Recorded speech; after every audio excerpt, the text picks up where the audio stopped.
Vai, Bubble Boy. Vai, Bubble Boy. Vai, Bubble Boy.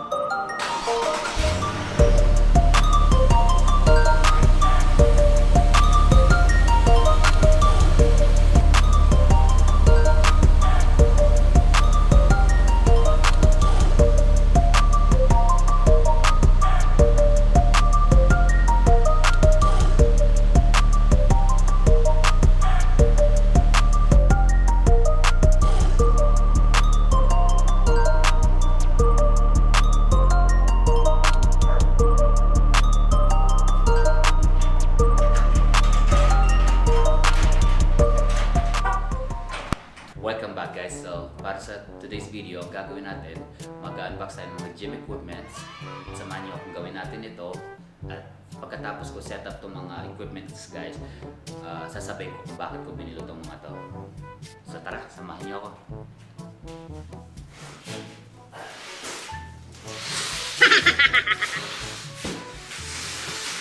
Guys, ito yung muna natin na-unbox.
A few minutes later.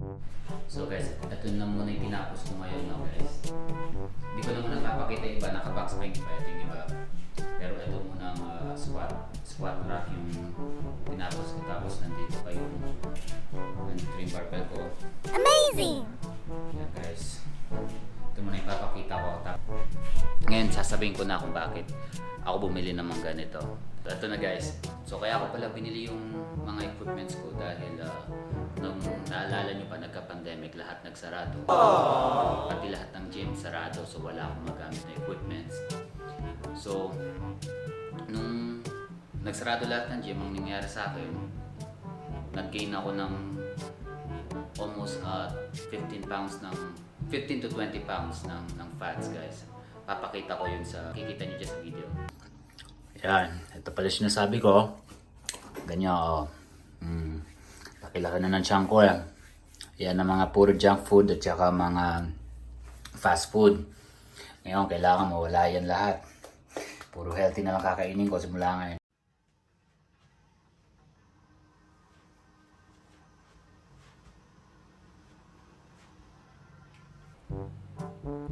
So yung day 1 ko pala, pinakita ko sa video, ang tapos yung day 30 ng body transformation.